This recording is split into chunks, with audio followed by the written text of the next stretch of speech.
kami yang dari sini tadi pada saat overwhelming dengan semua perhatian, kasih, bahkan yang paling kelihatan adalah antusiasme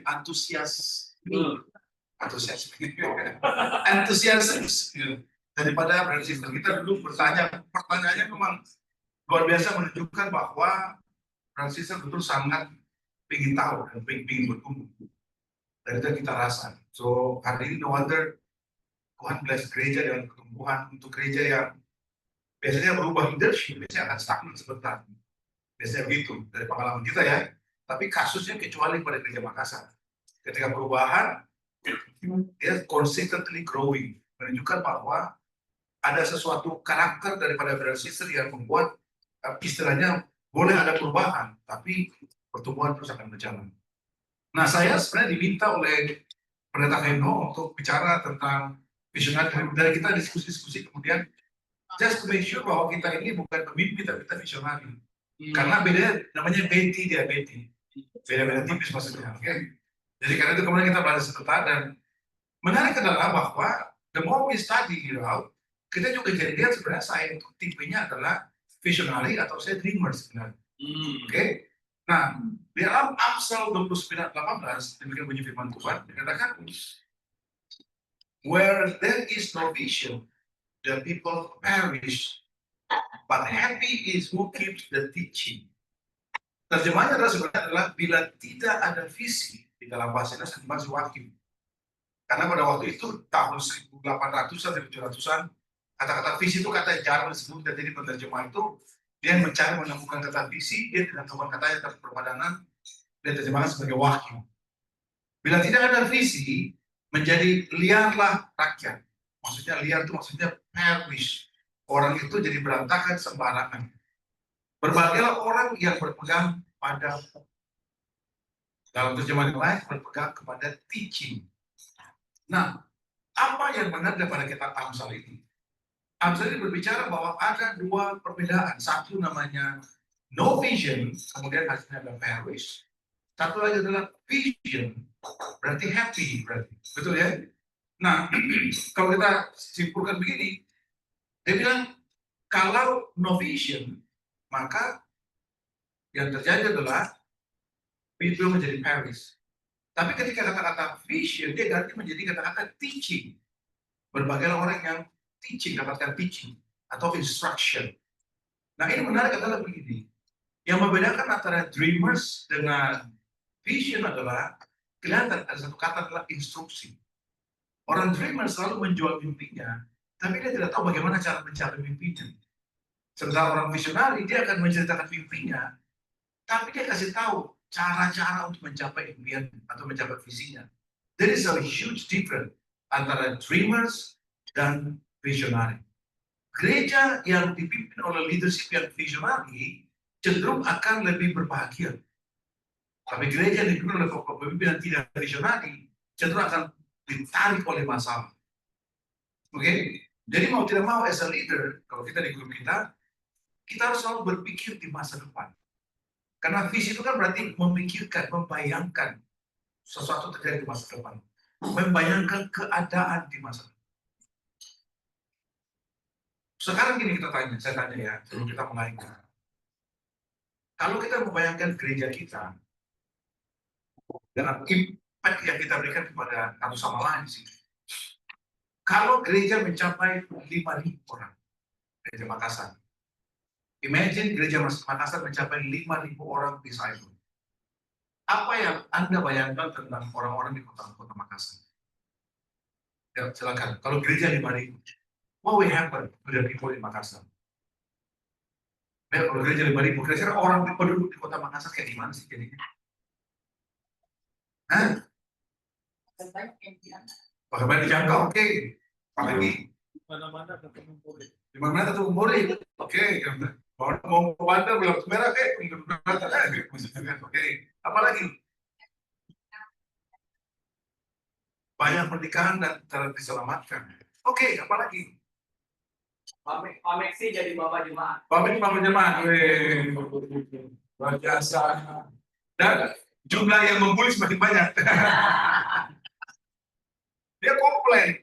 Ada orang-orang yang dulu di grupnya baik-baik semuanya. Keluar dari grup dia terpakai Apa itu? dua bilang berbeda dengannya. Karena kita bayangkan gimana keadaan daripada orang-orang yang di Kota Makassar. Orang-orang di Kota Makassar lebih damai kan? Lebih saling peduli kan? 5.000 loh. Gimana kalau 10.000? Gimana kalau 30.000 disayang oleh Kota Makassar? Di mana ada 5 penjuru Kota Makassar dan 5 masing-masing ada 6.000. What is the impact pada orang-orang? Bayangkan, ini tempat yang penuh dengan surga menurut saya. Karena orang mengasihi, orang saling peduli. Iya. Ini benar-benar kayak, ya dari sisi bisnis, ini semua di kepala saya, oleh saya kayak gitu kan. Benar atau tidak? Karena betul orang jujur yang mau bekerja, ini betul luar biasa. So itu namanya visioner. Dia membayangkan what happened, keadaan dia bayangkan dulu. Orang dia bayangkan jumlahnya berapa capai itu. Orang bikin goal tiap tahun mau ngapain. Orang bikin cara-cara praktis mencapai goal. So vision itu bukan berisi cuma jumlahnya, karena jumlah merupakan goal. Namanya visi berarti adalah imajinasi gambaran tentang what will happen to the society. Apa yang terjadi pada masyarakat di sini. Dan kira-kira mencapai itu kita butuh jumlah berapa. Itu namanya visionary leadership. Oke? Tapi kalau dream, tapi kalau yang biasa adalah udah, mari kita berpikir dari kematian, terus ngapain? Ya sudah, kita bisa kumpul bersama-sama. That's good. Tapi dari punya gedung itu ya dia bayangkan apanya.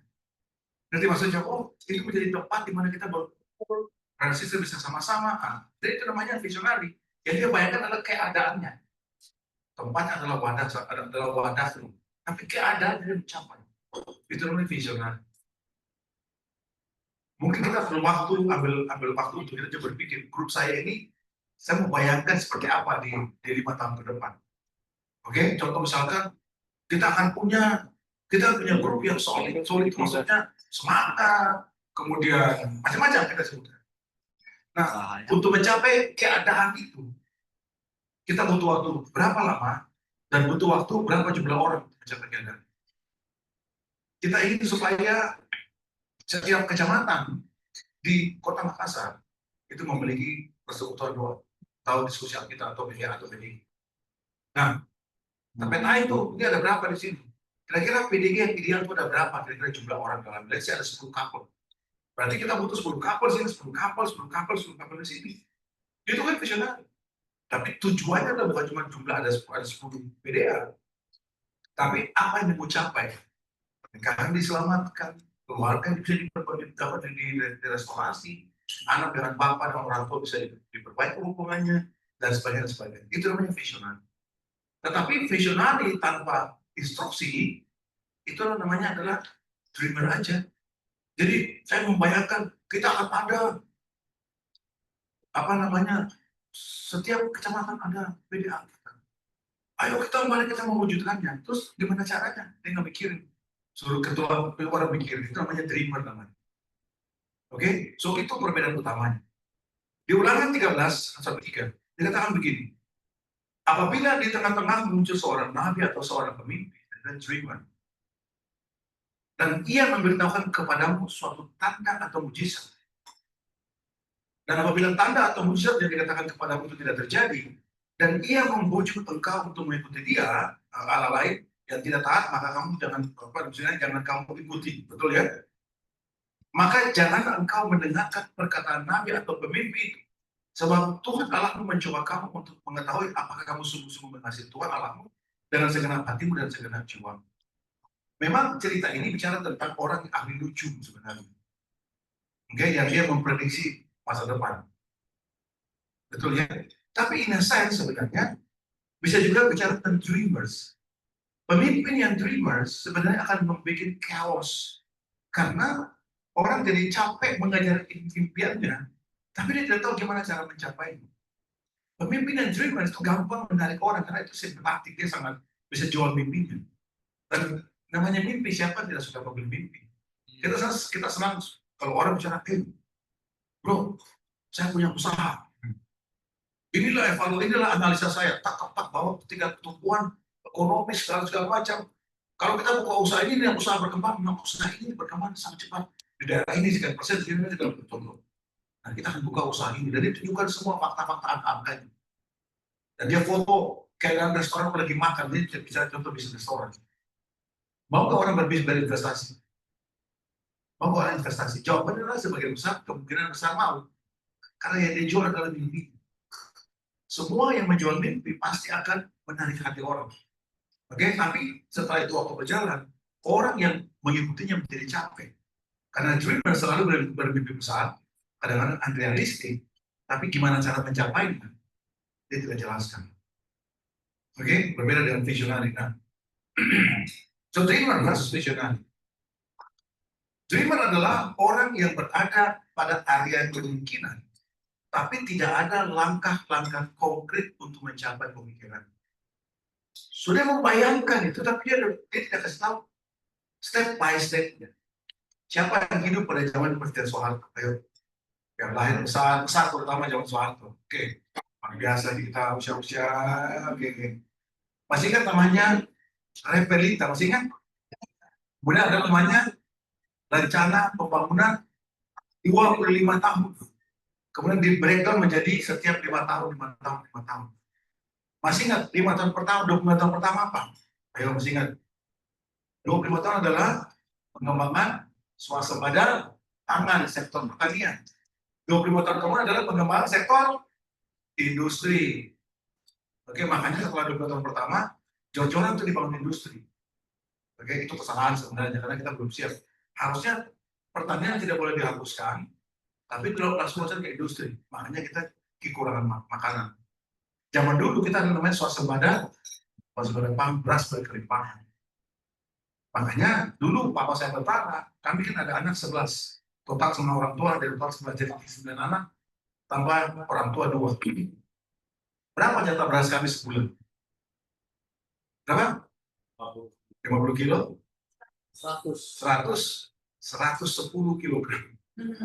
Walaupun mama saya ke luar negeri, dia juga dapat. Dan dia juga dapat, sebagai guru juga dia juga dapat 30 juga.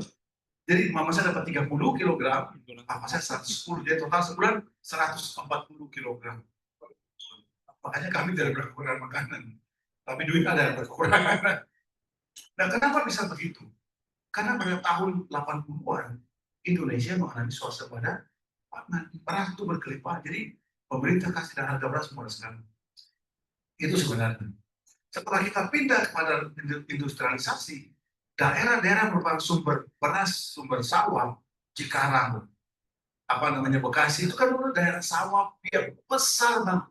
Karawang, Cikarang, berubah menjadi daerah industri. Tangerang, BSD. Akhirnya sekarang kita kekurangan pangan. Makanya kemudian dibukalah daerah-daerah seperti di Papua, dibuka, di Kalimantan dibuka, di Sumatera dibuka. Untuk apa? Untuk supaya kekurangan pangan di Jawa itu bisa di-cover dari sini. Itu contohnya. Oke? Tetapi Soeharto adalah seorang yang visionary leadership. Dia bukan dreamer, dia visionary. Dan kita punya namanya GBHN. Setiap tahun, setiap 5 tahun evaluasi dan seterusnya. Oke? Sementara visionary mengembangkan ide yang jelas dan strategi untuk mencapai visi. Oke, yang tadi itu 25 tahun kita menjadi masyarakat itu berarti kita butuh sawah dibuka di mana-mana. Kita buka berapa, kalau jumlah penduduk bertambah, produksi sawah itu berapa? Bagi matematika ya, orang makan sebulan berapa kilogram satu orang. Maka dalam satu orang itu butuh berapa dengan pertumbuhan jumlah manusia. Oke, maka dalam 5 tahun berapa konsumsi beras per orang atau beras total nasional berapa? Dari situ dia mulai bukalah kita butuh berapa luas berapa juta hektar yang dibutuhkan supaya Indonesia makan dan tidak impor dari luar. Itu namanya orang yang visioner, dia bikin strategis. Oke, kita buka di mana duluan? Oke, daerah sini. Kita pembahasan tanah dulu, siap berapa pembahasannya? Itu petani siapa? Itu kan semua dibukakan, kirim transmigrasi. Itu namanya visioner leadership. Makanya kemudian kita tahu kalau kita tinggal daerah, ada transmigran yang dikirim supaya mereka menjadi pionir untuk membuka lokasi persawahan yang baru. Itu strateginya. Ngerti maksudnya? Nah, itu seorang visioner. Dia bermimpi, dia kemudian nyatakan, dia buat mimpinya menjadi kenyataan. Itu visionary leadership. Gereja kita butuh visionary leadership. Kalau tidak, kita akan hanya berjalan berdasarkan apa yang ada di depan mata kita. Dreamers itu lebih banyak berfantasi akan idenya. Sementara visionary akan bekerja untuk makin mendekati impian. So they're getting closer, getting closer, getting closer. Dreamer hanya melihat kepada possibilities. Sementara visionary memiliki masa depan yang jelas dan terstruktur. Tahun pertama ngapain, tahun kedua ngapain, 10 tahun kemudian ada berapa jumlahnya, keadaannya berubah seperti apa, itu namanya visionary. Dreamer adalah memberikan inspirasi pemikirannya kepada orang lain, sementara visionary membuat pemikirannya menjadi reality. Kita mau pilih mana, yang pemimpi atau yang visionary? Visionary kan? Bedanya adalah kalau dreamer itu kita jadi bermimpi, kita bagus sekali impiannya, saya mau. Tapi gimana caranya kita nggak tahu. Makanya orang jadi capek mengikutinya karena dia selalu dengan fantasinya. Sementara visionary, dia berpikir dan kelihatan bisa dicapai, kelihatan.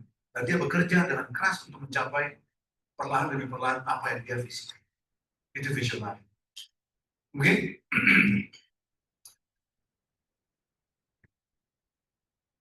ada namanya Martin Luther King Jr. Dia seorang tokoh pendeta protestan di Amerika. Dan dia kemudian dibunuh karena melakukan revolusi untuk kesetaraan ras antara kulit hitam dan kulit putih di Amerika. Dia bilang begini, perbedaan antara dreamer dan visionary adalah bahwa dreamer tertutup matanya, sedangkan visionary terbuka matanya. Maksudnya apa? The difference between a dreamer and a visionary is that the dreamer has his eyes closed and visionary has his eyes open. Maksudnya begini, kalau visionary, kalau dreamer, dia tidak melihat pada reality. Dia tidak perlu mengevaluasi, bagi dia adalah satu impian, di atas satu impian, di atas satu impian, di atas satu impian. Realitanya terserah, pokoknya impian, di atas impian, di atas impian. Kalau visionary kan, dia ada impian dia dan dia perhatikan realitasnya bagaimana, cocok atau tidak. Gimana kita bisa revisi caranya. Dia akan berubah strateginya, terus dan terus dan terus supaya mencapai impian atau mencapai visinya. Itu namanya visionary. Saya ingin restoran mie ini tersebar di seluruh Indonesia. Dari 27 provinsi ada mie, misal contoh. Oke? Apa namanya mie apa? Apa? Donald mie. Ada mie. Of course, ada rasa yang spesifik. Saya senang. Mie Donald itu enak. Ini pengalaman saya ya.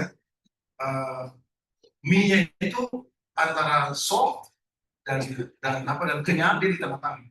Jadi nggak kenyal banget dan juga nggak soft. Itu mie-nya. Oke? Kemudian ayamnya itu sangat banyak dan ayamnya bukan, jadi tidak terasa ayam di lidah kita. Kalau kita gigit ayam yang direbus kan ada terasa ayamnya kan, dagingnya kan. Ini nggak terasa apa-apa. Which is pengelolanya bagus. Kuahnya itu enak, bening dan enak. Ditaruh pakai jeruk, ditaruh pakai sambal, campurannya luar biasa enak. That's my opinion. Dia tanya oleh anak, berapa? Saya bilang 5 dan 5, which is good. So dia bilang, coba om, bilang ke papa supaya dibuka Jakarta. Nah ini sudah bilang ini maksudnya. So imagine you want to open the mie di Jakarta. Kan dihitung semuanya kan, biayanya lah segala macam. Terus untuk apa buka mie di Jakarta? Kalau supaya saya beruntung itu sebenarnya salah. Supaya orang merasakan enaknya bisa. Beda antara supaya saya mendapatkan untung di Jakarta, there's a different antara visinya nih. Kenapa saya buka restoran mie Donald di Jakarta? Satu, supaya saya duit saya tambah banyak. Yang kedua adalah supaya orang merasakan bisa itu enak banget. Lihat perbedaannya. Yang satu dia fokus kepada quality. Dia fokus kepada history. Dia fokus kepada hubungan dengan customer. Yang satu pikir adalah yang penting orang datang laku, orang beli dan laku. Dia nggak peduli tentang customer, hubungan relation, dia butuh. Yang penting datang rame, itu dan itu. Dia different. Okay? Dan approachingnya juga menjadi berbeda. So dreamer itu akan hanya bermimpi di atas impian, sementara visionary akan bermimpi dan dia hanya cek reality benar atau tidak. Misal contoh, kita punya impian gereja kita betul, di contoh aja. Kemudian saya bilang begini, saya mau gereja GKI seperti kayak Alfamart, di mana setiap 100 meter, setiap 200 meter ada gereja. Katanya itu dreamer atau itu visionary? Dreamer. Kenapa dreamer? Karena bukan, saya ingin jumlah gereja kita itu seperti Alfamart, di mana setiap 100 meter ada. Kan Alfamart Jakarta kan setiap 200 meter, 1 kilo deh, 1 kilo. Setiap 1 kilometer ada gereja kita. Itu namanya visionary atau dreamer? Dreamer. Kenapa dreamer? Oke. Apalagi? Izinnya. Let's say jemaatnya pertama ada jemaatnya. Dari melihat tempat. Oke, tempat. Oke. Mari kita lihat cek reality. Satu. Izin. Emang bisa kita buka ibadah gampang di depan jalan seperti Alfamart kemarin. Yang kedua, emang yang sana dia kasih izin. Yang ketiga, emang gampang bikin pertumbuhan di berapa jumlah orang Kristen sampai bisa bikin tempat itu segitu. Berarti kan kita menangkan orang yang bukan Kristen kan? Emang kalau orang Kristen bisa dimenangkan seberapa kita mampu menangkan Nusantara? Jadi berarti ini tidak orang sudah cek reality. Kalau ada orang punya impian begitu namanya dreamer, dan bukan cuma dreamer di siang hari. Mimpi di siang bolong. Karena reality adalah juga lebih crazy man. Tapi enak kalau saya bicara gini, ini saya pendeta nih. Pasti kalian senang. Saya bicara, brothers and sisters, kami dari region Sulawesi. Kami lihat bahwa orang di Sulawesi terbuka hatinya. Kami sudah punya strategi dan kami akan membuka GKI di setiap 1 kilometer di Makassar, 1 kilometer di Makassar, 1 kilometer di Makassar. Ada gereja GKI. Kamu senang gak ada tempat begitu? Semangat kan? Kalau orang yang terbakar, haleluya, puji Tuhan. Karena mata kita tertutup masalahnya. But when you open your eyes, you tanya, how? How? Terus dia bilang, ni how, kalau gitu. How? Begitu kan? Waktu itu tanya, duitnya berapa? Duitnya berapa? Belum duitnya. Belum orang yang mengisinya. Belum perizinannya. Itu kan namanya, tapi bisa para berbuat itu yang bisa aja suka-suka lu kan gitu kan.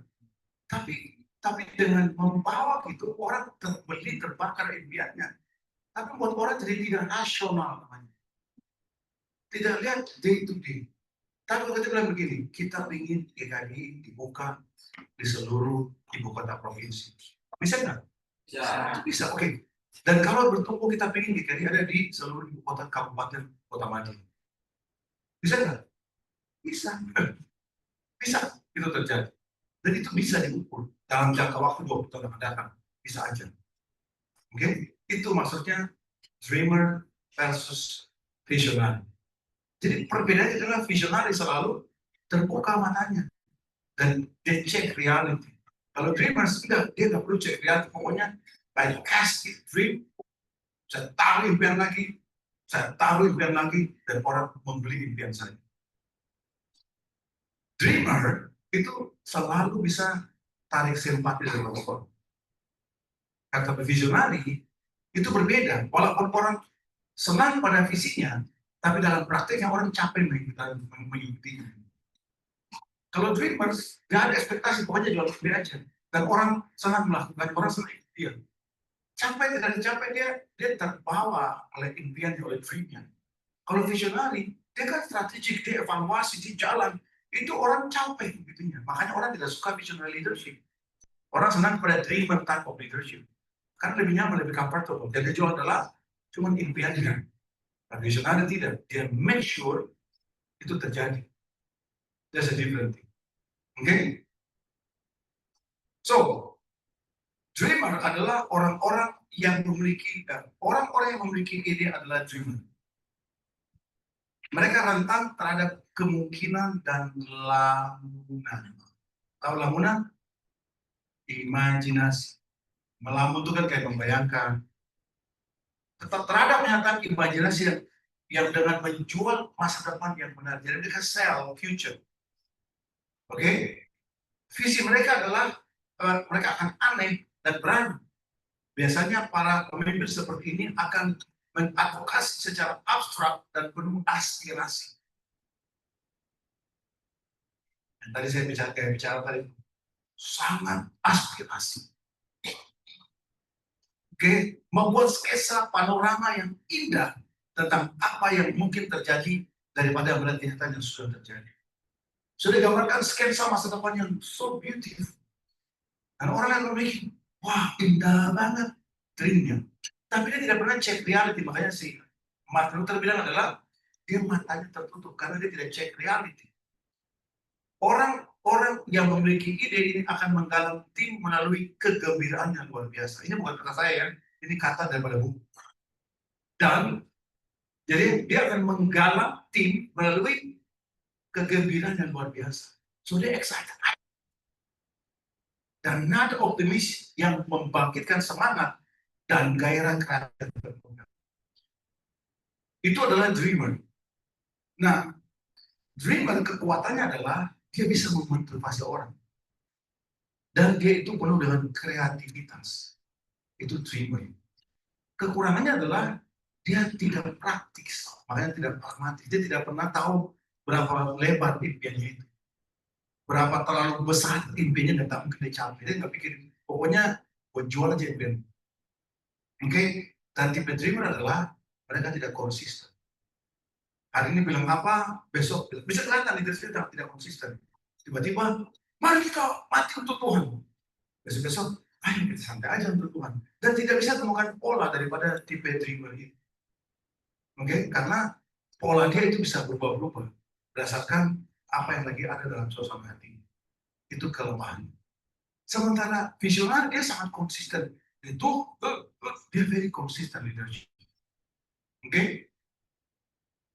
Visionary leadership on the other hand adalah jenis kepemimpinan yang berfokus kepada masa depan, sama dengan dreamer, tetapi bisa dilihat dalam inovasi dan imajinasi.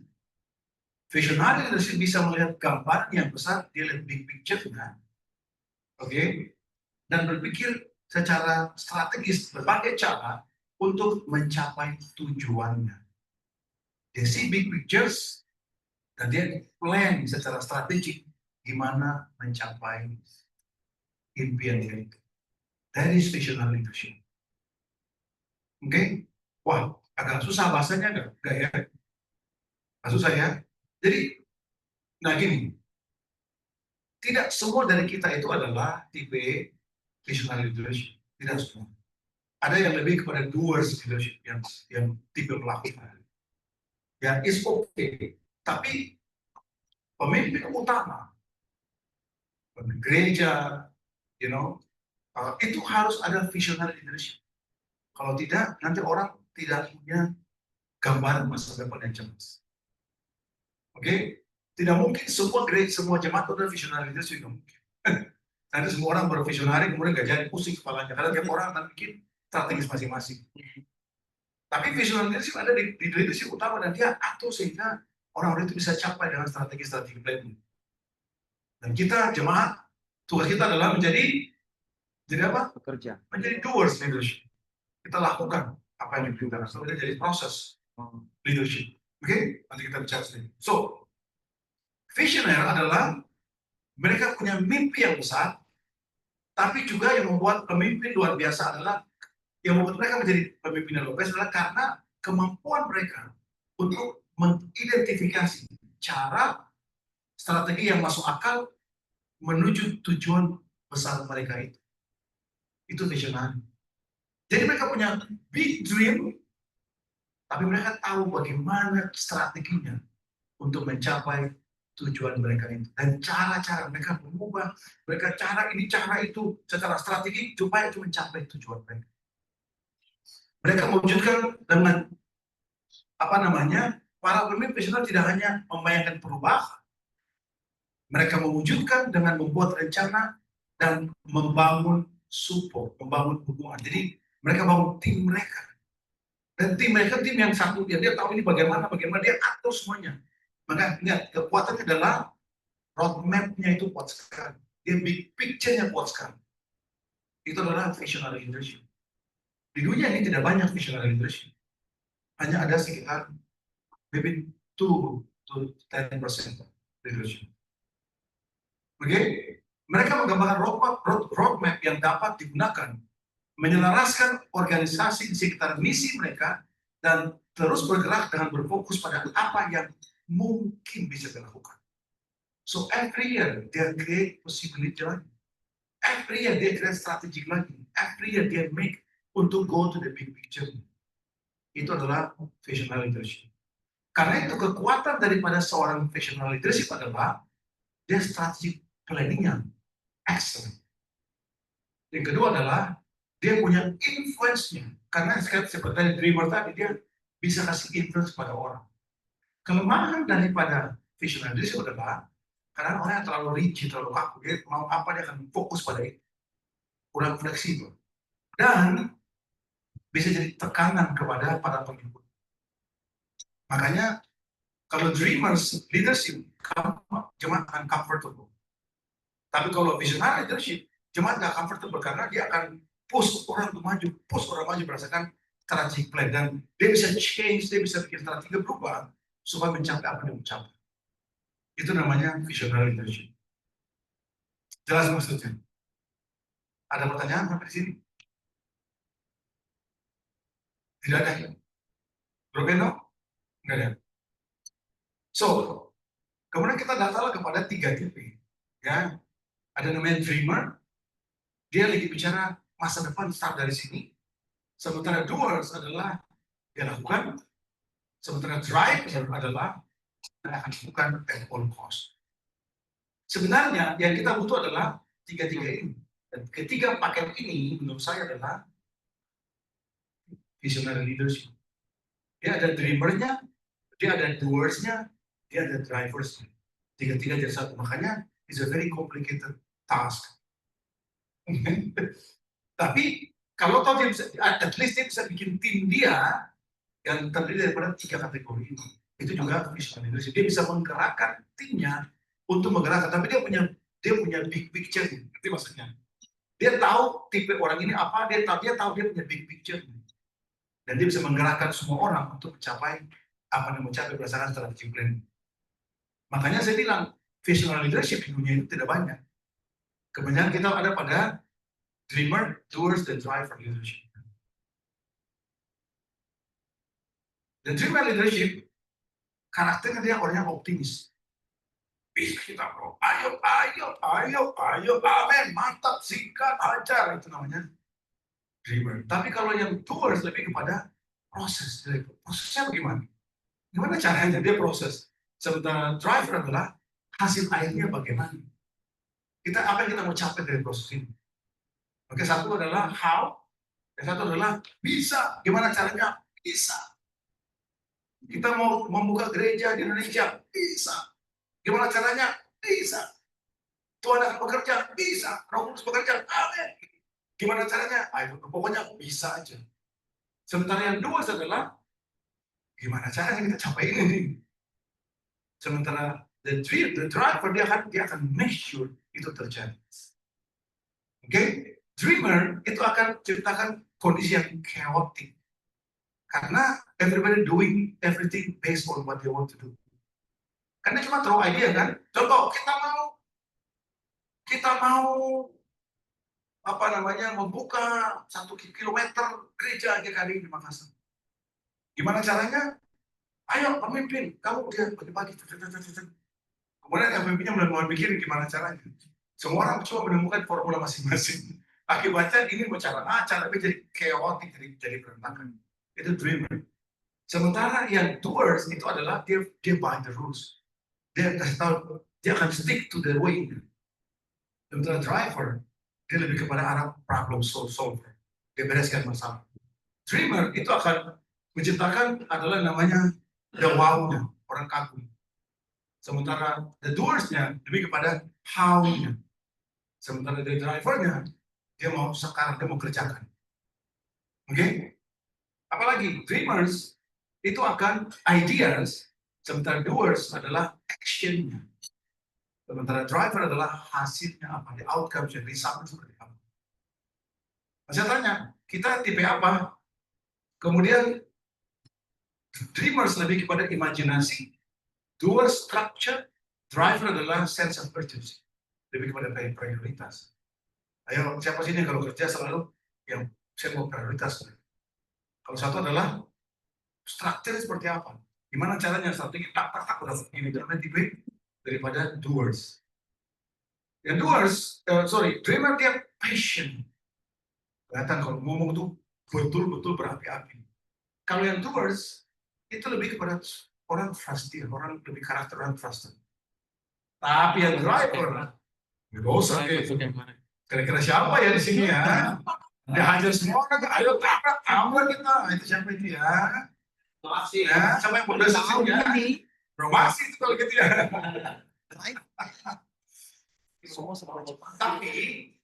Tapi lihat ya, dreamer dia lebih thoughtful, mikir dia kan.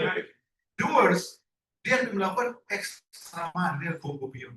Tapi yang driver lebih peduli secara personal.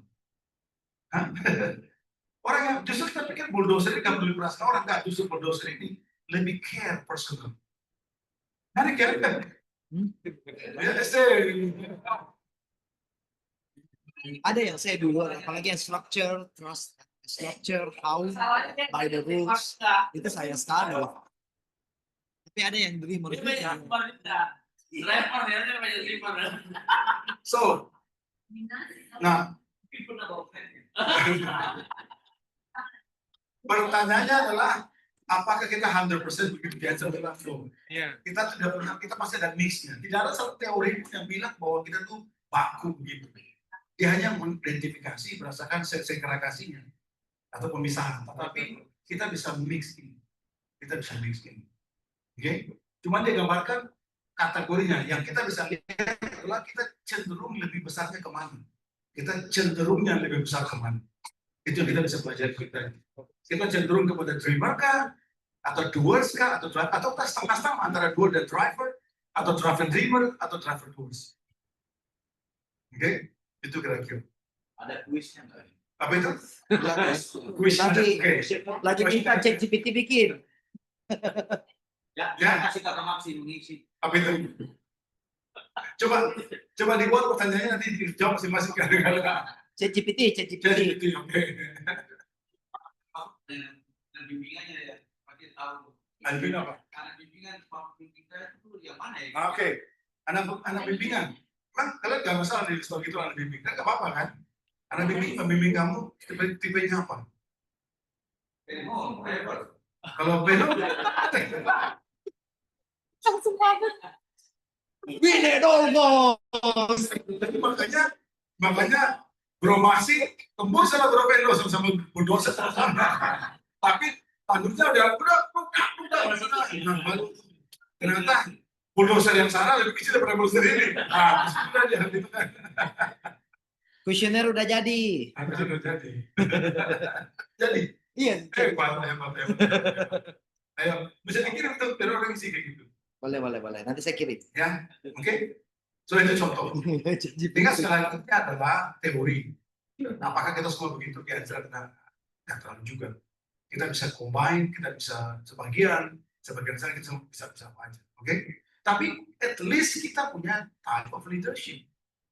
Yang masalahnya kita nggak punya apa-apa, jadi datang dan dikasih tanggung jawab, ya udah.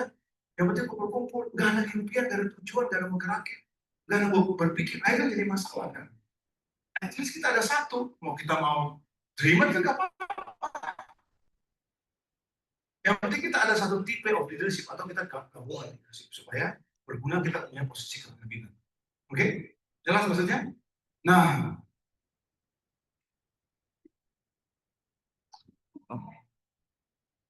ya. Tadi ini. Ya, ini karakter daripada visionary leadership.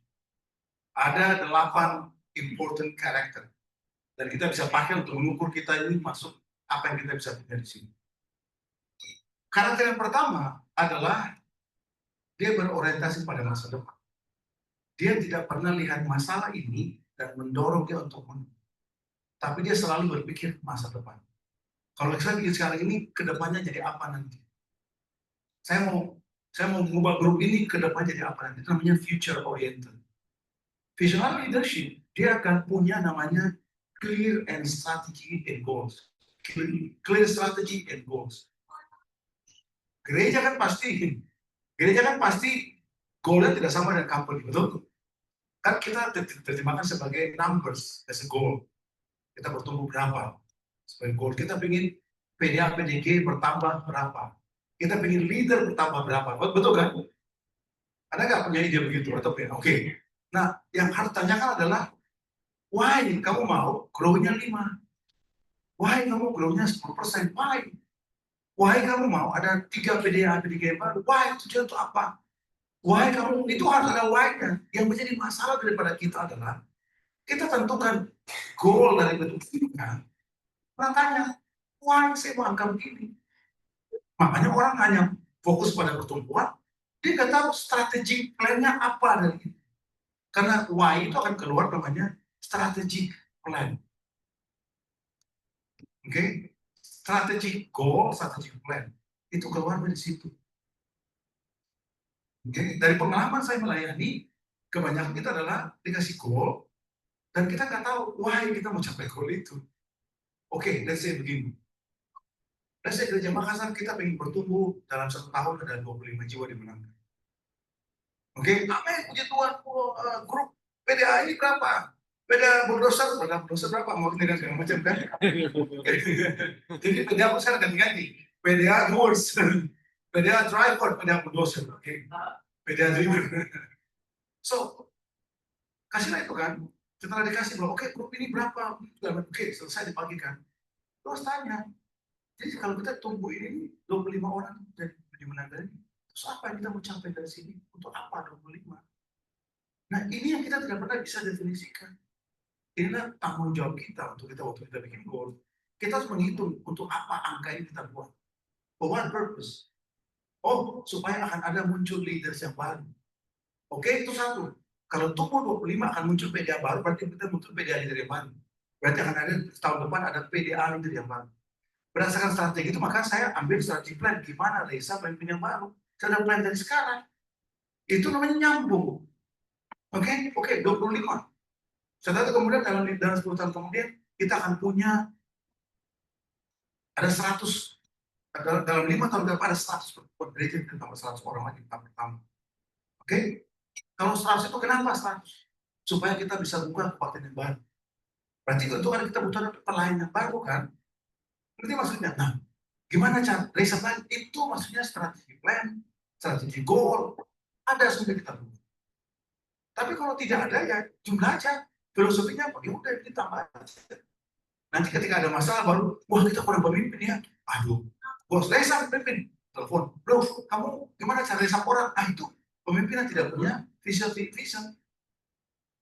Nanti ada masalah baru kita telepon, saya ini. Bro ini gimana cara ini? Gimana cara ini? Karena kita bukan visionary leadership. Visionary leadership adalah dia prepare. Dia mau capai apa? Goalnya dia berapa? Untuk apa goal itu? Untuk keadaan seperti apa dia mau capai? Dia mau prepare apa? Itu namanya visionary leadership. Yang ketiga adalah, karena itu kemudian ciptakan innovation. Dia sangat bagus dalam innovation. Dia ganti cara berkhotbah, dia ganti proses Bible study, dia ganti approaching-nya. Dia sengaja inovasi supaya kalau sama orang ini gimana caranya, kalau sama orang seperti ini gimana caranya, dia berinovasi selalu.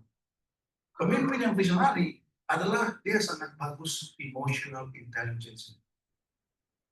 Ada bagian yang panjang, oke, kita bisa baca tapi nanti bahan bisa kasih apa ciri-ciri orang yang emotional intelligence yang bagus. Oke, itu adalah yang bagus emotional intelligence. Visionary leadership adalah orang yang tangguh.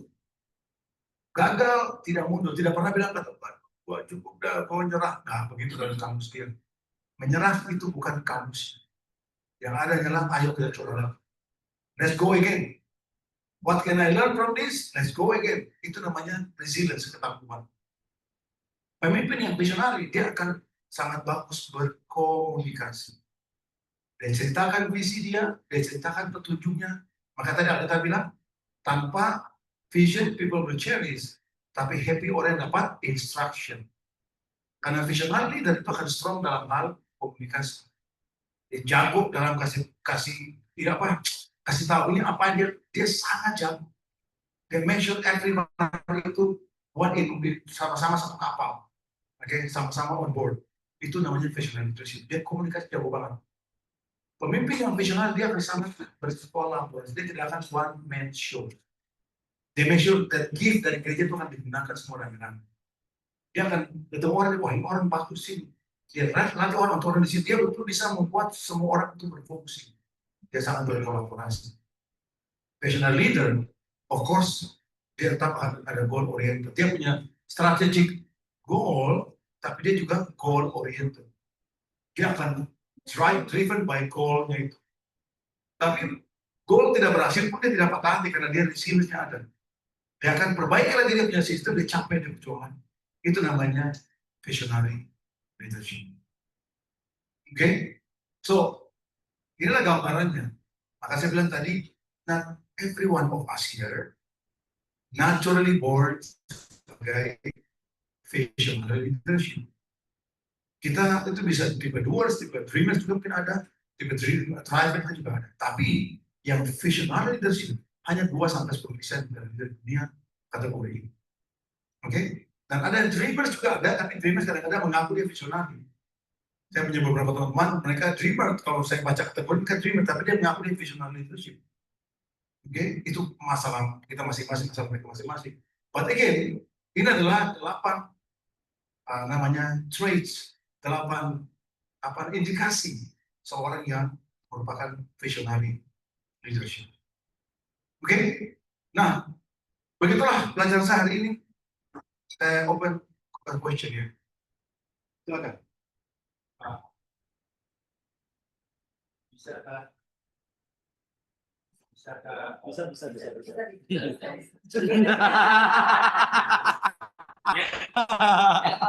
Saya itu berarti Dreamer. Seperti yang Bro Feki katakan bahwa untuk tipikal orang visioneri itu kan 2-10% aja. Nah, pertanyaannya sekarang, apabila di satu grup yang banyaknya dreamer, apakah orang tersebut bisa ditumbuhkan dari dreamer ke doer atau ke driver? Itu pertanyaan. The answer adalah sangat bisa. Karena apa? Karena kita punya namanya pembimbingan. Makanya pembimbing kan dia harus bisa berani, dia harus bisa melihat semua aspek leadership dari seseorang. Oke, dan dia juga bantu. Saya percaya begini, saya percaya ya. Memang kita itu tidak Tuhan dengan kita punya kekurangan masing-masing. Ada yang tidak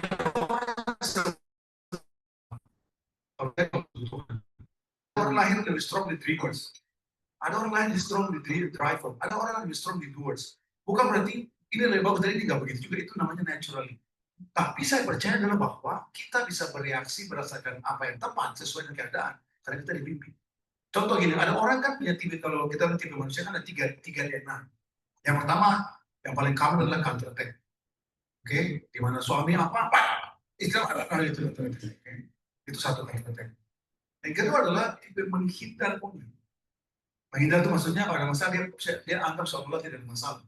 Ketemu begini, tidak ada masalah. Jadi pura-pura dia lupa ada masalah. Yang ketiga adalah tipe yang terbang, lari. Jadi dia kabur, dia keluar dari sini. Ada masalah, cek aja kita kayak gitu. Ada masalah, gue kabur aja. Itu tipe yang kabur. Nah, pertanyaan saya adalah begini. Apakah tiga-tiganya bagus? Atau tiga-tiganya jahat? Yang adalah tergantung keadaan. Kalau ada masa di mana memang nggak perlu untuk dibicarakan, kita anggap tidak ada masalah, itu juga penting. Karena mungkin waktu akan membuat itu bisa dibereskan. Tapi ada orang yang memang, tapi ada di mana dia memang butuh untuk diskusikan, bicarakan. Dan dia harus bicara. Oke, ada juga yang memang kalau dia bicara malah tertimbul masalah. Dia memilih untuk ya udah saya menahan diri dulu. Seolah tidak ada masalah atau udahlah saya coba pindah grup lain dulu ya supaya ada juga begitu. Daripada dari grup itu tambah masalah itu dia pindah dulu. Tapi nanti kalau sudah beres baru dibereskan lagi. Kan itu kan sebenarnya. Ya, ada juga begitu di grup saya juga ada begitu. Kita piwal, kita piwal. Nah, tidak piwala kan gitu. Tapi saya percaya adalah pada situasi yang tepat dan kondisi yang tepat, kita harus bersikap yang tepat. Ada masa di mana kita menjadi dreamers, ada masa kita menjadi doers, ada masa kita menjadi drivers. Sebenarnya itu tergantung keadaan. Makanya as we grow up dan kita jadi dewasa, we know how to put ourselves. Ada seorang namanya Benjamin Franklin, dia adalah ahli politik Amerika, pencipta petir, penangkal petir. Dia bilang begini, yang paling berat daripada connection adalah waktu kita memilih untuk tidak membicarakan hal yang sangat penting pada momen yang sangat menggoda. Kayak bicara dengan orang lain, kita kayaknya orang nggak belum siap terimanya. Dia bilang itu connection, itu orang intelijensinya tinggi. Tapi orang yang penting sudah bicara, bro nggak suka sama kita, nggak tahu dia lagi bukan, dia lagi sakit, dia lagi punya banyak masalah. Pokoknya kau ngomong dulu nanti kita saling terima, terus tadi pokoknya bos dan vlog. Memang Anda vlog, tapi dia play sini. Dia bikin plan, dia mati sangat orang. Jadi dia bilang yang paling hebat dari leader yang connection adalah dia tahu bagaimana meninggalkan pembicaraan walaupun dia tergoda untuk bicara. Jadi artinya adalah bahwa kita tidak perlu untuk menjadi dream. Kita tidak perlu anggap bahwa dream itu negatif. Karena ada masa dia berguna.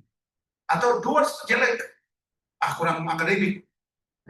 Saya contoh ya, padahal sebenarnya ada certain thing yang berguna. Sama juga dengan driver. Ada masa kita perlu jadi bulldozer kok. Iya. Itu maksudnya. Tapi pastikan kaki jangan asam urat. Wow.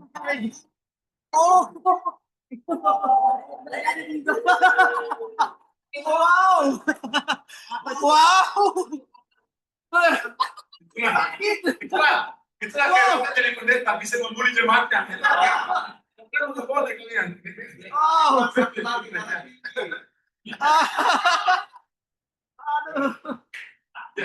Bro,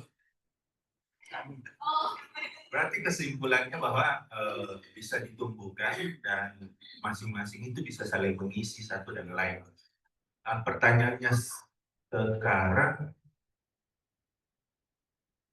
kalau itu dalam hal pembimbingan dan person per person, kalau dalam hal grup per grup, untuk misal di Sol, itu gimana kita bisa, biasanya prakteknya seperti apa ya? Ini kan lebih kepada personal, ya. Tetapi selalu kita bisa bikin training. Kan kalau secara kelompok kan bedanya yang berbeda cuma bisa training atau teaching. Makanya kan salah satu perintah Tuhan Yesus adalah teaching them to obey. Dia tidak bicara apa. Ya dia bicara, I don't know dia bicara apa, itu grup atau bisa personal. Tapi teaching itu sangat membantu. Instruksi sangat membantu. Jadi contoh misalkan kita lihat ada kecenderungan grup ini lebih kepada yang pekerja keras tapi bukan strategik orang. Maka kita kecenderungan bukan berarti semua begitu. Kecenderungan berarti kan kalau ada 60% begitu. Maka tugasnya adalah untuk ajarin mereka bahwa bagaimana berpikir strategik.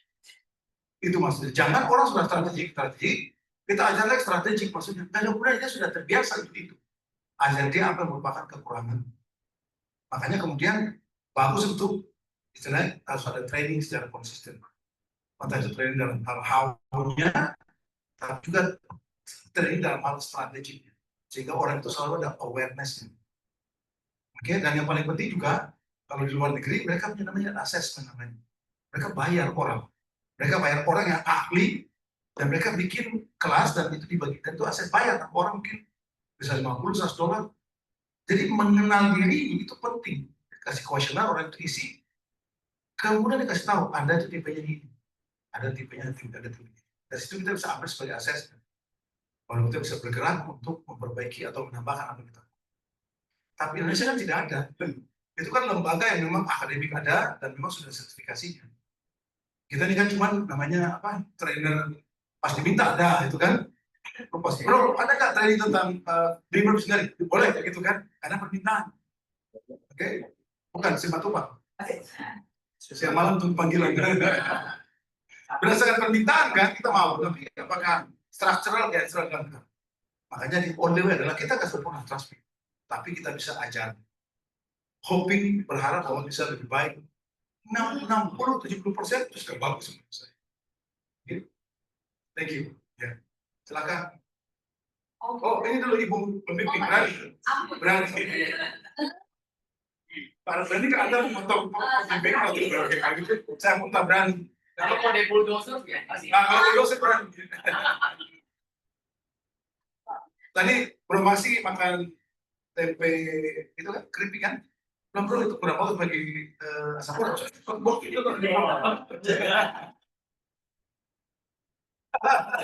Dia tahu kok itu. Terus dia buat, makanan apa ya? Cara makan 3 baru, ini makanan apa ini? Semua bisa diterobos. Masuk ke Berpikir betul-betul. Oke, mau tanya, kalau kan kita nih sister ya, bicara sebagai saudari, gimana caranya langkah, kan mungkin kita di dalam ministry sister mostly lebih banyak follower, ya kan? Tapi ya sebenarnya penting juga untuk sister juga jadinya visioner juga. Nah, gimana kira-kira praktikal untuk melatih sister?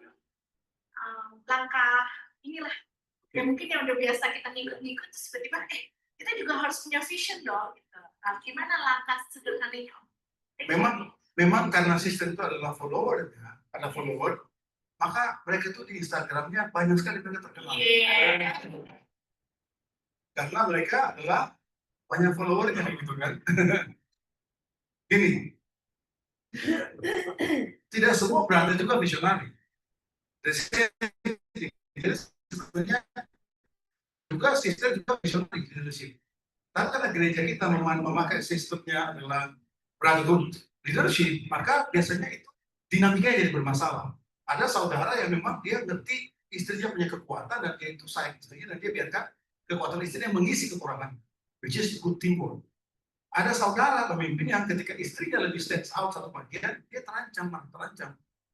Dan dia bilang adalah, tidak usah minta-minta saya. Saya juga bisa, padahal sebenarnya itu bagian daripada insecurity untuk menekan supaya istri jangan terlalu menonjol melebihinya. Oke, ada juga begitu. Jadinya karena diajarkan, waktu dia komplain pembimbing adalah, you harus obey sama suami kamu. Dan ketemu sama sana, obey. Ketemu sama sini, obey. Ya udah, terpaksa dia obey. Sambil membawa obey.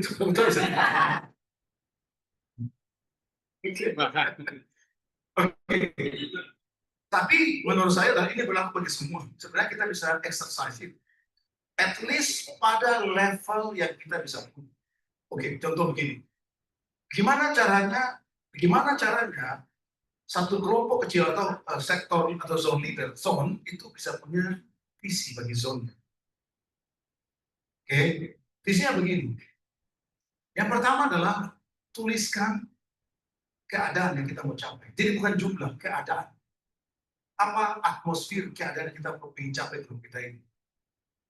Apa keadaan? Contoh, kita mau grup kita ini semua itu berbahagia, gembira, sukacita. Karena mereka itu juga berhasil dalam kehidupan pekerjaannya, mereka juga jadi berhasil dalam parentingnya, mereka berhasil mereka bagus dalam pernikahan. Dan mereka menjadi contohan bagi teman-teman mereka. Sini, pernyataan itu kan kelihatannya bagus pernyataannya kan. Sekarang coba kita breakdown satu-satu sampai menjadi program daripada kegiatan daripada. Gimana caranya orang bisa jadi orang tua yang baik? Berarti dibuatlah kelas-kelas parenting. Bilang kepada pemimpin, bro, Grup kami butuh parenting pada area ini. Oke, bro, grup kami butuh merit class untuk area ini. Ya, karena mau sampai keadaan. Kemudian kita pikirkan bagaimana caranya membantu bisnis daripada brother sister atau brother sister yang usahanya supaya itu jadi usaha yang menjadi menguntungkan bagi keluarganya. Setelah itu kemudian kita hitung bagaimana caranya setelah ini mereka bisa menjadi impact bagi teman-teman mereka. Kita lihat contoh si A, ketemu teman-teman dia rata-rata orang-orang yang berada. Bisa nggak dia yang tidak berhasil impact kepada yang berhasil? Jawabannya adalah agak susah. Karena orang dunia kan memandang, lu bisanya apa? Lu capainya apa? Kalau kita bantu dia untuk bisa punya satu kualitas, sehingga orang lain itu bisa lihat kualitas dia bisa terimpact. Tak harus cara ekonomi, tapi dari sisi apa? Dari sisi karakter yang berbeda. Kita bisa bantu. Dari situ kemudian dibuatlah planningnya. Planningnya berisi adalah kapan itu dilakukan, kemudian pembimbingannya isinya apa aja. Karena itu kegiatan dan pembimbingan adalah. Oke, kemudian dibuatlah goal. Secara dibuatlah namanya program atau jadwal per bulan, 3 bulan, 6 bulan, 1 tahun. Dan stick pada jadwal itu. Oke, setelah selesai 1 tahun, kemudian buat evaluasi apa yang kita rancang terjadi atau tidak terjadi. Dan itu lakukan tiap tahun demi tahun. Maka yang kita capai bukan cuma angka, karena angka akan nyusul. Tapi yang kita mau capai adalah behavior, atmosfer, keadaan yang kita mau capai. Dan kita lihat apakah orang lebih bahagia pernikahan atau tidak. Apakah anak-anaknya lebih dekat sama orang tua atau tidak. Itu kita capai tahun ini. Kemudian kita bikin lagi itu tahun year by year. Kalau kita sudah experience, sudah berpengalaman, maka grup kan pasti makin besar. Maka bisa dibuat per 5 tahun. Dan dibagi di 3 tahun. Year by year. Dengan begitu, maka tanpa terasa kita terbiasa untuk berpikir masa depan, dan berpikir strategik gimana cara mencapainya, dan terbiasa mengevaluasi. Gitu. Dan karakter yang didapat adalah kita sangat bertekun, karena tiap tahun kita lakukan, dan dia tidak berubah tiap tahun. Muncullah namanya resiliensi. Oke, itu contoh. Saya ada contoh begini, waktu kita pegang grup pertama kali kan ada anak bimbing kita tuh kan Jakarta ya, yang John Dame sama Sus Febri. Nah, yang Jumatan, yang pertama itu orang yang kalau ngomong, lalu saya harus sebagai grup saja. Dia kalau nggak suka dia ngomong terus terang. Kalau mau saya tipenya polos, seperti kayak ini berdosa, tidak berdosa. Ini benar manusia innocent posisi. Cuma kayak dia lucu, jadi bahan bulian itu dia. Oke, tapi dia bukan orang yang kayak opinionated atau lawan yang dia followers saja. Kalau John tipe pengamat, dia mati, akhirnya mati sendiri mereka. Mati kan. Kemudian dia orang yang dia orang jadi negatif orang. Ketemu kayak itu nyancing mas kayak itu maksudnya itu coba. Sekarang gimana cara membuat 3 couple? Kalau damai kan ada drama queen. Begitu damai. Bisa cerita mereka saya. Itu maksudnya. Kita kan sering damai kan, nikahan. Saya bilang kalau kayak gini, sebenarnya nggak usah kawin aja. Nah, ada saya sudah kayak datar, sudah kayak nggak saya bilang gini. Kalau kita kayak gini, sebenarnya nggak usah kawin aja, oke? Buat apa kalian menikah berantem kayak gini? Nggak usah kawin aja. Saya, kamu tuh selalu membela jangan pada saya. Itu maksudnya, itu persis. Ya dia bicara kayak gini, cara. Muslim membela jangan pada bela saya. Jadinya betul sama saya begini. Benar jadi. Memang itu gesturnya. Terus saya bilang, nggak apa-apa. Saya sayang John. Ya, jadi saya belajar juga saya sayang dia. Tambah mana sama saya? Itu maksudnya saya bahas kan. Udah. Kemudian kalau Febri itu lebih sangat kan dari keluarga dia abandon. Papanya tinggal jadi dia butuh eksklusif, inklusif. Dia nggak bisa dikeluarkan dari grup atau lupain dia. Itu kita beli, ibu-ibu beli es apa? Es puding lagi start meeting. Si Mada yang beli atau ya Mada yang beli. Mada pesan cuma 3. Itu adalah Mazda damai sama Erwin. Febri tidak dibeli. Febri merasa kayak dunia hancur, saya mati aja. Kamu tidak sayang saya. Kamu tidak memperhatikan saya. Saya tidak dikasih. Itu perasaan dia. Makanya kalau mereka beli baju, harus sama warnanya. Harus ada 4 selalu. Erwin, Damai, Mazda, Febri. Harus sama. Kalau lupa Febri, dunia kiamat lama. Oke? Masing-masing ya.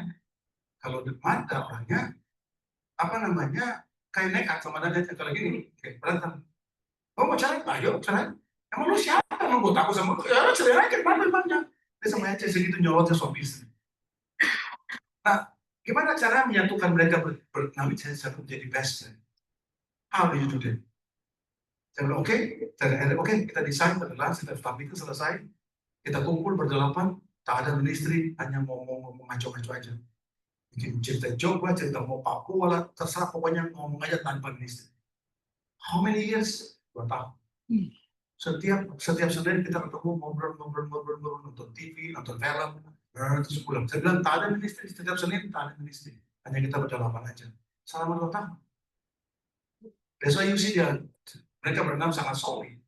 Karena 2 tahun kita ketemu hampir tiap minggu. Kecuali libur ya. Ngapain? Cerita mau, makanya mobilnya kita mobil yang bersih sampai kurang bersih. Sampai mobilnya ngaco-ngaco ya, si Winda tahu kan maksudnya kan. Apalah itu maksudnya, karena itu. Dan dia become very close. Tanpa terasa, Febri lebih sehat. Moses lebih nakal sekarang, maksudnya kan. Dari Paulus jadi nakal dikit, sudah bisa tahu bergurau, sudah bisa membuli. Kayak Yanja jadi bisa accept everybody, bisa ini. Jordan bisa lebih positif sama orang. It's what happened. Jadi untuk membuat 2 tahun, saya harus dan Erdi yang menahan perasaan. Karena kan kita juga ada marahnya kan. Iya. Satu kali ketemu, dan saya bilang, ya udah, pecat saya aja. Itu kata dia, ya udah, saya mau berhenti melayani aja. Begitu, setiap kali pembelian, setiap kali bulan, 1 bulan sekali pasti, ya udah, kalau mau berhenti aja pelayan. Emang kenapa emangnya? Berhenti aja. Boy banget. Ya udah, berhenti aja pelayan. Sampai pada titik kita bilang begini, saya sampai dengan Ani, that's it. Kalau sampai kalau dia bilang saya mau berhenti pelayan, that's it. Saya butuh pastikan dia berhenti pelayan. Puji Tuhan, dia nggak pernah bilang sampai sekarang kan.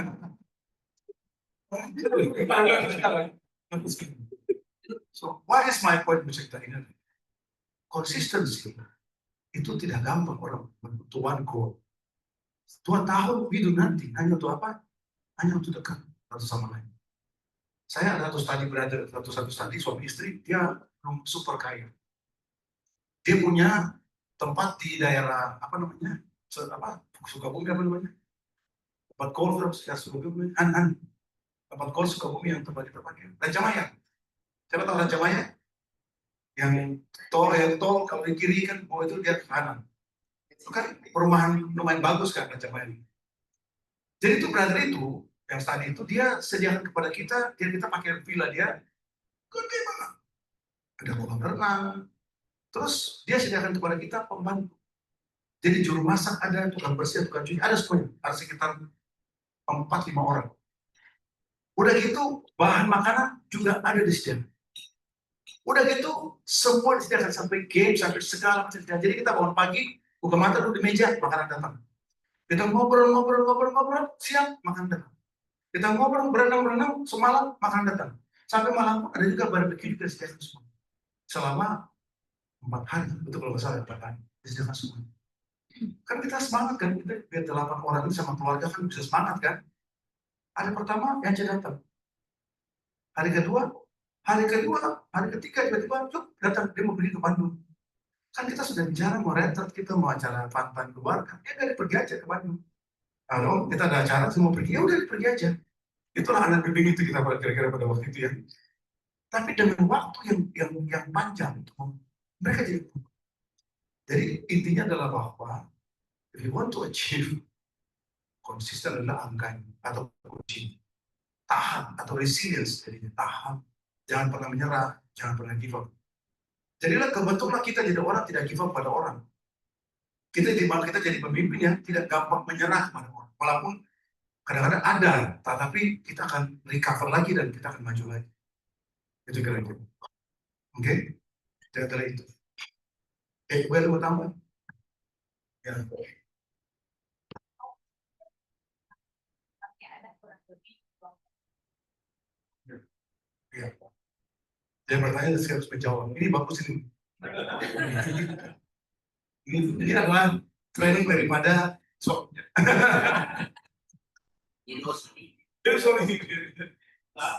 Apa itu? Tipenya question and answer. Si answer. Mau tanya, ini kan kalau yang saya lihat tadi, apakah itu berhubungan juga dengan karakter? Terus ada nggak patokan? Kalau yang saya lihatnya kan dari 3 tipikal itu, kayaknya setiap person itu punya 3 itu. Tinggal yang mana yang lebih dominan atau yang kurang dominan ditumbuhkan. Tadi saya mau tanya kapan mau tadi bisa nggak fleksibel dipakai itu, tadi Om juga sudah jawab ya. Dan kalau itu pertanyaan yang tadi, pertanyaan berikutnya kan semua orang sebenarnya punya, tapi when orang itu decide untuk tidak mau, apa yang kita perlu lakukan? Good question, thank you. Kenapa saya itu tipenya agak visioner? Saya nggak bilang saya visioner, nanti pikir arogan. Ada agak kesana, karena ceritanya begini. Saya itu lihat orang tua saya berantem tiap hari. Tiap hari mereka berantem, Pak Mama saya berantem. Yang lebih dominan pastilah mama saya. Jadi apa namanya? Nah, waktu mereka berantem, saya tuh ambil waktu menyendiri di pojok itu sampai begini. Saya nggak boleh begitu. Mama tuh nggak boleh ngomong ini. Papa harusnya begini. Jadi saya membayangkan dan saya bilang kalau begini pasti akan begini. Harus begini. Jadi anak kecil. Jadi saya sudah membayangkan keadaan ini. Tanpa terasa, saya agak berpikir masa depan dan saya terlatih. Saya terlatih untuk berpikir masa depan. Tapi kalau saya bayangkan saya dari keluarga yang ada sebenarnya provider, mungkin saya bukan orang berpikir masa depan, kecuali orang tua saya yang selalu imposing the idea. Dia cerita tentang impian, dia bukan anak-anak terbawa di situ. Jadi sebenarnya apakah bisa karakter? Dia sebenarnya maybe. Tapi keadaan sebenarnya banyak membentuknya. Keadaan. Dan biasanya anak-anak yang contoh saya gini, anak-anak yang dari kecil bermimpi untuk bisa memperbaiki kemanusiaan. Oke, anak-anak contoh, oh, jadi dia nanti kalau gue selesai kuliah, kalau ke sekolah, saya akan kuliah psikologi. Kenapa masuk kuliah psikologi? Karena dia bilang adalah keluarga yang berantakan, orang berantakan dimulai dari keluarga. If I can fix family, saya bisa memperbaiki dunia, kata dia. Which is, itu namanya visioner.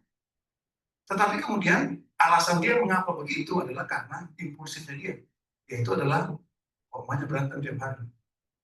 Itu kira-kira. Jadi dia driven because of circumstances. Ada lagi driven karena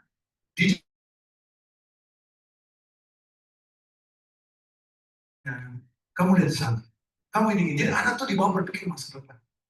Maka tanpa terasa cara berpikirnya juga lebih visioner. Yang jadi masalah orang tua tidak punya waktu dengan anak. Jadinya anak itu struggle untuk apa? Untuk berpikir dia mau tipe apa. Walaupun mungkin ada dalam diri ada tipe-tipe itu, tapi tidak pernah di-exercise. Oke, itu kira-kira. Makanya kemudian karakter bisa aja, tapi keadaan juga bisa membentuk orang seperti itu. Oke, itu kira-kira. Nah, apa yang ketiga? Oh, kalau tidak mau begitu. Ini kan kita belajar prinsip konseling. Kita konseling orang kalau orang itu mau, itu masalahnya. Karena kalau kita tidak mau, seperti kita tarik hewan yang walaupun sudah ikat hidup, tapi hewan itu lawan kita. Beda antara kita menuntun kerbau, yang kerbau itu akan secara sukarela ikut kita. Enak kan? Jadi kita hanya cuma butuh arahan, guidance, confident, jalan ke orang. Atau itu binatang itu jalan. Tapi kalau dia nggak mau, dia lawan kita. Dan bahkan kita berkata, apa kata dia, kita, kamu memberi makan kepada babi, kamu memberi mutiara kepada babi, mutiara ditelan, kamu diterjang, kata kita. Jadi artinya kalau orang tidak mau, jangan dipaksain. Nanti malah kita diserang balik pada orang itu. Itu kira-kira sama seperti ini. let's say gereja ini ada banyak masalah, bisa contoh, which is setahu saya nggak ada ya. Oke. Amin, betul. Itu kan namanya pengharapan dan kebenaran dan kenyataan. Oke. Kemudian kita gereja bikin kelas-kelas pengajaran psikologi yang lebih tahu jadinya. Bagus nggak? Bagus-bagus saja. Oke? Tapi itu akan menjadi bumerang karena yang diajarkan menjadi pengharapan. Ya, pengetahuan menjadi pengharapan, menjadi kebenaran. Contoh, kita bilang kalau orang lagi emosional, kamu harus acknowledge feeling dia. Kamu harus accept feeling dia. Oke, baru kemudian gimana caranya? Kita bilang, I understand. Oke, kamu lagi sedih, I understand, kamu marah-marah, I understand. Oke, bagus kan? Bagus. Sekarang kita bicara reality. Dia lagi marah-marah. Bisa nggak kita tahan orang lagi marah-marah? Kita bilang, it's okay, I understand your feeling. Bisa? Bisa nggak? In reality adalah kita bisa bereaksi, berlawanan dengan yang diajarkan. Kemudian dia terima. Oh, katanya kita diajarkan begini. Oh, lo begitu ya. Lama-lama yang tadi teori tadi menjadi truth bagi dirinya. Ah, gereja ini mah ngomong doang. Padahal sebenarnya dia belum ready untuk terima itu. Nanti bisa contoh ya. Saya nggak bilang itu betul, ini contohnya aja. Oke? Nah, karena itu kemudian, apa namanya kalau orang belum ready, mendingan jangan. Selalu kita dalam coaching selalu meminta kesepakatan dua-duanya. Dia mau atau tidak mau. Dokter dia bilang, saya nggak mau. Saya memimpin, saya cuma bisanya melakukan. Saya nggak mau yang membahayakan tinggi-tinggi. Oke. Kalau dia tidak mau berarti tanggung jawabnya akan dikecilin karena kalau orang yang besar tanggung jawabnya harus ada visionernya juga ada. Kalau enggak dia akan stagnan. Itu contohnya. Jadi kita bisa ambil tindakan dengan cara mengecilkan jumlahnya. Bukan karena dia tidak mampu, tapi memang untuk membesarkan itu dia susah. Dia cuma menjaga bisa, misalnya bisa. Sementara kita ingin dua dalam contoh Pak Jimmy adalah visioner leader. Dia ingin kembangkan. Jadi untuk orang yang sama-sama visioner dan plus juga yang melakukan. Oke, ya. Kenapa jadi? Oke, bro.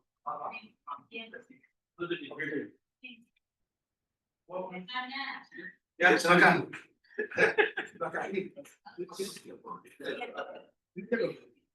Siap karena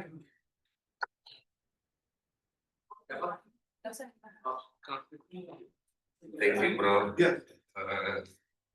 Tadi beda antara dreamer dengan visionary kan,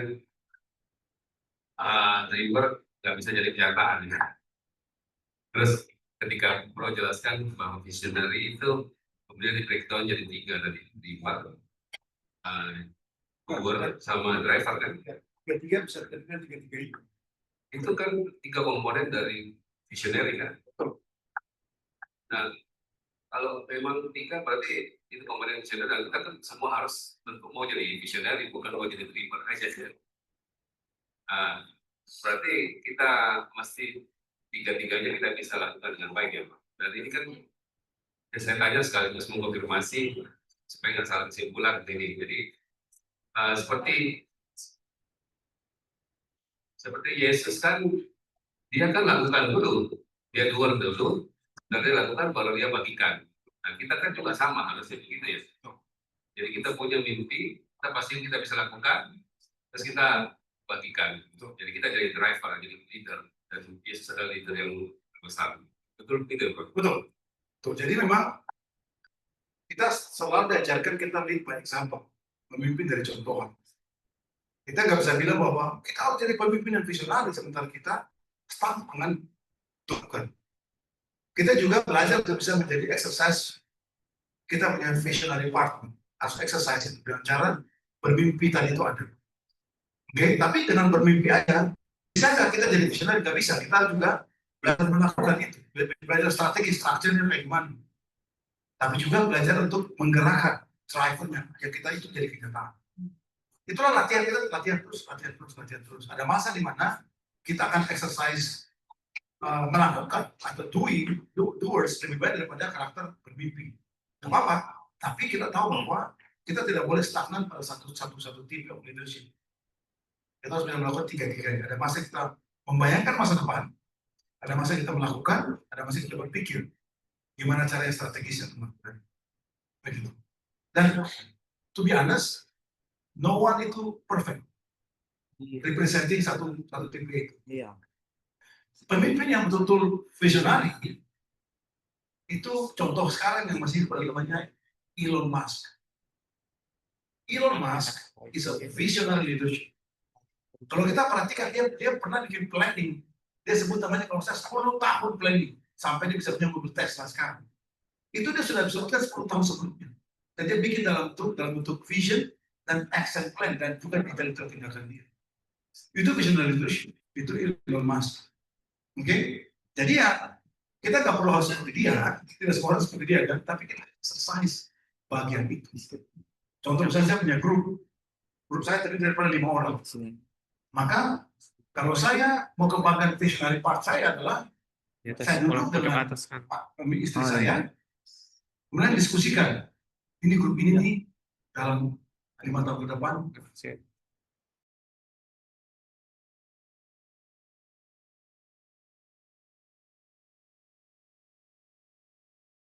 Tahun datang mau seperti apa kita harapkan. Itu namanya kan vision. Dan situ kemudian oke, tiap tahun kita mengubah apa. Contoh ada 3 karakter yang jelek dia contoh. Suka mengeluh, tidak bersyukur, suka mengeluh satu. Kedua adalah emosional, dan ketiga adalah kurang komitmen. Jadi 3 hal yang kurang bagus selain setia adalah itu bisa contoh. Nah, sekarang kita mau bikin grup itu menjadi berkomitmen, kemudian tadi apa tadi? Menjadi bersatu dan lain sebagainya. Gimana cara kita mencapai ini? Itulah kemudian dibuatlah planning per tahun, demi tahun sampai capai tahun ke-5 grup jadi berubah. Kan yang dibutuhkan adalah tadi itu resilience ini gimana? Waktu dia bikin plan, dia akan ikutin sampai selesai. Makanya dibilang kekuatan daripada visionary adalah dia lebih konsisten dibandingkan dengan dreamers. Dreamers itu tidak konsisten, lebih banyak impulsifnya.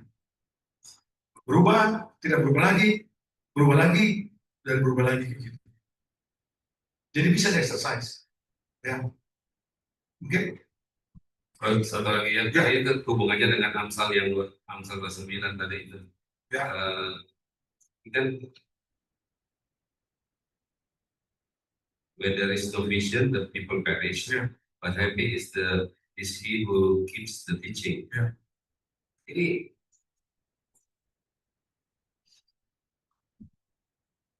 berarti kalau kita, apakah betul kalau kita ini betul keep the teaching of Jesus, maka kita akan jadi visionary. Of course. Iya, karena kalau kita nggak keep the teaching, berarti kita akan melenceng, kita akan jadi dreamer. Betul. Ya, kita katakanlah kita mencapai sesuatu, tapi tidak sesuai. Jadi rusak. Visionary Tuhan Yesus. Visionary Tuhan Yesus. Coba kita perhatikan Tuhan Yesus ya. Dia mau naik ke surga. Dia bilang apa? Apa visi dia? Pergi, jadikan semua bangsa menjadi muridku, Ajarkanlah mereka. mereka, ajari mereka untuk melakukan sebuah pemerintahan. Itu visionnya dia. Semua bangsa menjadi murid. Sekarang kita bicara apa strategic plan-nya daripada Tuhan Yesus. Mulai kamu kumpul di tempat ini, saya kasih kamu Roh Kudus. Roh Kudus itu akan membuat kamu mengerti apa yang sudah saya ajarkan selama ini. Kan dia mau mereka bisa ngajar kan, gimana bisa ngajar kalau lupa pengajarannya. Gitu kan. Dia kasihlah mereka Roh Kudus semacam juklak kalau kita sekarang dikeluarkan juklak ini, lu gituin aja kayak gitu. Roh Kudus adalah juklak ini, atau juklak senang. Dari Roh Kudus itu kemudian dia bilang, oke, kamu pasti kan tidak punya otoritas. Karena kalau memutuskan orang pasti kamu susah. Saya kasih kamu satu kelebihan, itu adalah kamu bisa buat mujizat. Kamu bikin miracle pakai nama saya, jadi itu. Dia kasih mereka apa lagi? Untuk apa? Untuk menambah kemampuan mereka. Supaya mereka mampu melaksanakan perintahnya. Kemudian apa? Strategik actual plan-nya. Dia bilang mulai dari Yerusalem, kemudian Judea, kemudian Samaria, baru seluruh dunia. Oke, dia lakukan seperti itu. Kemudian dia bilang, oke, bagian seluruh dunianya, dia ambil orang lain. dia personally ketemu sama siapa? Paulus. Kenapa Paulus? Karena Paulus Greek speaking Ya. fluid. Ya, Dan dia juga bisa bahasa Latin, bahasa Roma. bisa menjangkau. Jadi Paulus itu bisa baca Greek, bisa baca Latin, Hmm. dan bisa baca Yahudi. 3 bahasa yang kuasai. Ya, beda Paulus. Dan kedua, Paulus besar di mana? Besar daerah Greek culture. Jadi Paulus lebih bisa ngerti dan nyambung kepada orang-orang Greek. Ya, pergilah dia Billy dan Paulus melakukan. Jadi Tuhan itu dia visionari, tapi juga dia creating action plan-nya. Dan kemudian dia pilih orang-orangnya untuk timnya, kemudian mereka melakukan, dan itu terjadi. Dalam satu generasi, kita tahu Injil tersebar ke seluruh dunia, his dream come true, his vision come true. Itu Tuhan Yesus gitu. Oke, jadi hendaklah kamu sedia serah, itu kan visionari. Tidak boleh ada yang saling ini, itu kan visionari. Realita kan ada. Tapi dengan orang obey firman Tuhan, punya lebih baik, itu visionari itu. Jadi Bible adalah visionari. Kan itu pengharapan. Bukan dreamers, bukan dreamers. Ya. Good question. Why? Good filosofi hebat loh. Itu filosofi loh. Bible is God's vision. Itu filosofi. Oke? Tidak ada? Kayaknya sudah cukup. Tidak ada lagi. Oke? Terima kasih Tuhan memberkati kita.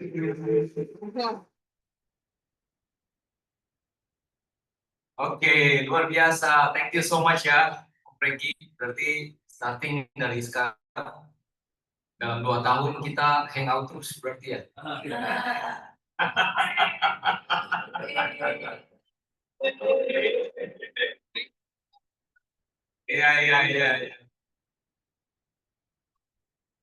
Oke, thank you so much ya. Belajar sangat banyak. Saya duduk awalnya kopi saya jadi tidak terasa ya karena excited. Oke, kita tutup dalam doa yuk. Mari kita berdoa. Tuhan, thank you untuk malam ini kami bisa bersama-sama untuk melihat tentang visi. Tuhan, thank you kalau Engkau membantu kami melihat bagaimana Engkau adalah seorang yang visioner, Tuhan. Dan juga bukan hanya itu, Engkau menuntun step by step-nya, Tuhan.